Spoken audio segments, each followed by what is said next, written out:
السلام علیکم student of class 5 subject social studies میں ہم اپنا یونٹ ہے ہمارا نمبر 4 یونٹ ہے جس کا نام ہے کلائمیٹ آف دا ورلڈ، دنیا کی آب و ہوا میں.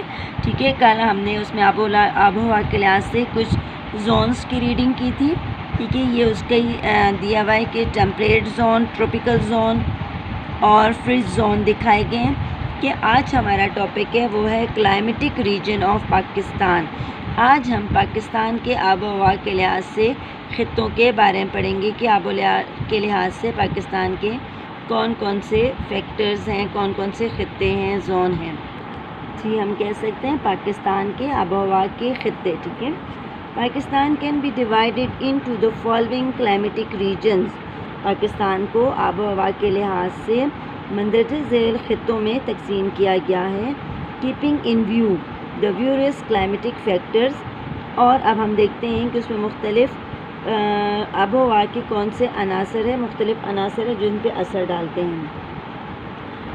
ہم کہہ سکتے ہیں کہ جن علاقوں میں آب و ہوا کے عناصر کون کون سے ہیں، فیکٹرز فار ایگزامپل ٹیمپریچر، رین فال، سنو فال اور یہ ایئر پریشر ہو گیا اور ہیومیڈیٹی وغیرہ ہوتی ہے.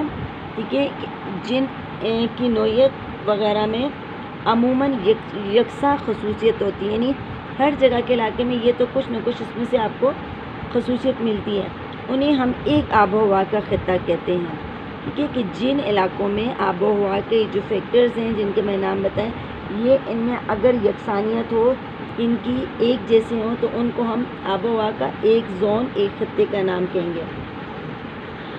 ٹیمپریچر اور رین فال جو ہے یہ دو اہم فیکٹرز ہیں جس کی وجہ سے ہم آب و ہوا کے زون کا تعین کرتے ہیں، ان کو ڈٹرمائن کریں گے.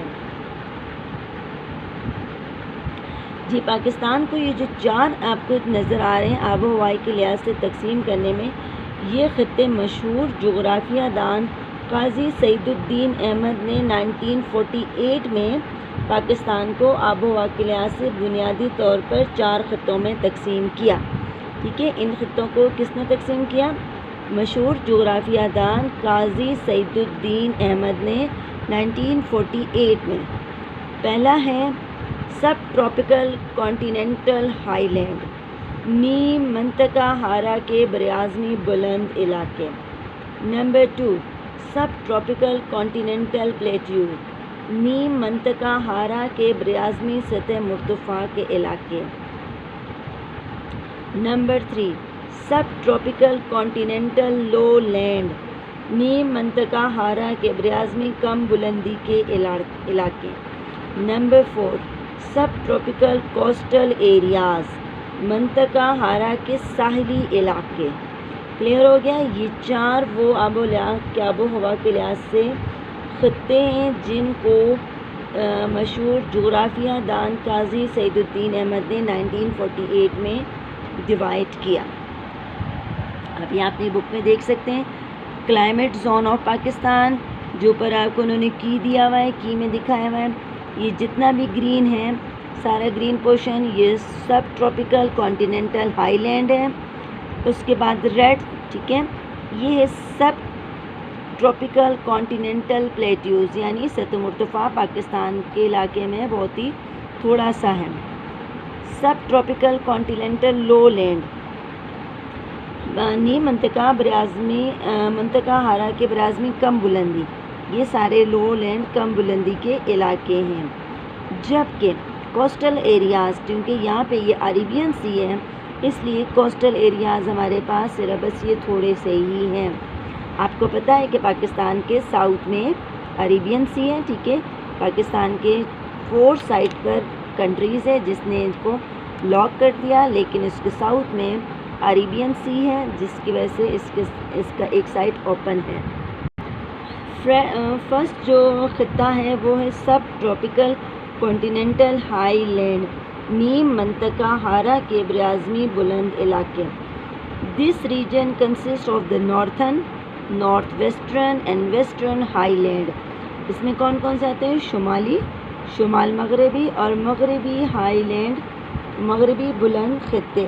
ٹھیک ہے، شمالی پہاڑی علاقوں میں یعنی وہ سارے اس میں شامل ہے. اس میں کون کون سے علاقے؟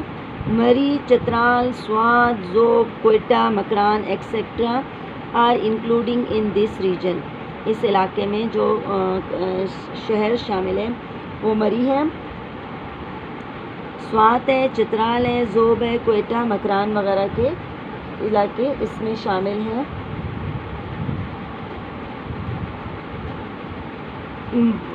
Winter is cold and often the temperature goes below freezing. ان سب علاقوں میں ان کا جو کلائمیٹ ہے، آب و ہوا ہے، وہ کیا ہوتی ہے کہ سردیاں یہاں پہ بہت ہی سردی ہوتی ہے اور بعض اوقات درجہ حرارت نقطہ انجماد سے بھی گر جاتا ہے. The peaks of the mountains are covered with snow throughout the year. ٹھیک ہے، پہاڑوں کی چوٹیاں جو ہے نا سارا سال برف سے ڈھکی رہتی ہیں. سمر سیزن یہاں پہ کیسا ہوگا؟ سمر کا کلائمیٹ کیا ہے؟ سمر ریمین شارٹ اینڈ ملڈ. ٹھیک ہے، یہاں پر گرمیاں وہ چھوٹی اور ملڈ یعنی معتدل ہوتی ہیں، بہت زیادہ گرمی نہیں پڑتی. ڈیو ٹو کول کلائمیٹ، سخت آب و ہوا کی وجہ سے، سرد آب و ہوا کی وجہ سے، people are involved in indoor activities like carpet making and embroidery. ٹھیک ہے، چونکہ آب و ہوا بہت شدید ہے، باہر بہت سردی ہے، اس لیے لوگ انڈور یعنی اندرونی ایکٹیویٹیز میں اپنے گھر کے اندر کاموں میں مصروف رہتے ہیں، جیسے کہ کارپیٹ میکنگ. ٹھیک ہے، یہ ان کا آکوپیشن ہے کہ وہ کون کون سے پیشوں سے منسلک ہیں یہاں کے لوگ؟ کارپیٹ میکنگ، ٹھیک ہے، یعنی قالینیں بنانا، امبرائڈری کشیدہ کاری کرنا. Usually they take hot drink and dry fruit. چونکہ سردی زیادہ ہوتی اس لیے گرم مشروبات استعمال کرتے ہیں اور خشک میوہ جات کرتے ہیں، جو کہ ان کے باڈی ٹمپریچر کو وارم اپ کرتا ہے. Houses are built with slope roof in places that receive a lot of snow and rain. جی، ان مقامات پر جہاں پہ بہت زیادہ بارش اور برف باری ہوتی ہے، وہاں پر لوگوں نے چھت جو ہے نا وہ سلوپ بنائے ہوتے ہیں. ڈھلوان میں، یہ آپ کو یہاں پہ ایک نظر آ رہا ہوگا، ٹھیک ہے، یہ سلوپ میں یعنی ڈھلوان میں ہوتی ہیں کہ چونکہ یہاں پہ برف اور بارش زیادہ ہوتی ہے، اس لیے سلوپ میں یہ فائدہ ہے کہ برف اور بارش وغیرہ جلدی سے پھسل کے نیچے آ جاتی ہے اور گھر کو زیادہ ٹھنڈک سے بچاتے ہیں سلوپ روف جو ہوتے ہیں. It is also a common practice of the people to move to plain area in winter. یہاں پہ ایک کامن پریکٹس، ایک عام بات یہ ہے کہ یہاں پہ لوگ کیا کرتے ہیں کہ سردیوں میں میدانی علاقوں کی طرف آ جاتے ہیں. اکثر لوگ اپنے جانوروں سمیت، ٹھیک ہے، جو خانہ بدوش ہوتے ہیں لوگ، وہ کیا کرتے ہیں کہ سردیوں میں ان پہاڑی علاقوں کو چھوڑ کر نیچے میدانی علاقوں میں آتی. یہ یہاں پہ ایک کامن پریکٹس ہے، ایک عام بات ہے ان علاقوں کی. جی، 5th کلاس، آج ہم نے پیج نمبر 25 اور 26 کی ہاف کی ریڈنگ کی ہے. 25 کی کمپلیٹ اور 26 کی ہاف کی ریڈنگ کی ہے. آپ نے ہوم ورک میں یہ سارے جو زون ہیں، یہ کلائمیٹک زون آف پاکستان، ان کے نام اور سب ٹراپیکل کانٹیننٹل ہائی لینڈ کو آپ نے یاد کرنا ہے. یہ آپ کا ہوم ورک ہے، کلیئر ہے؟ آپ نے اس کو ایز اٹ از یاد بھی کرنا ہے. یہ ٹراپیکل زون ہے، ٹھیک ہے، یہ اس کو آپ نے یاد کرنا ہے.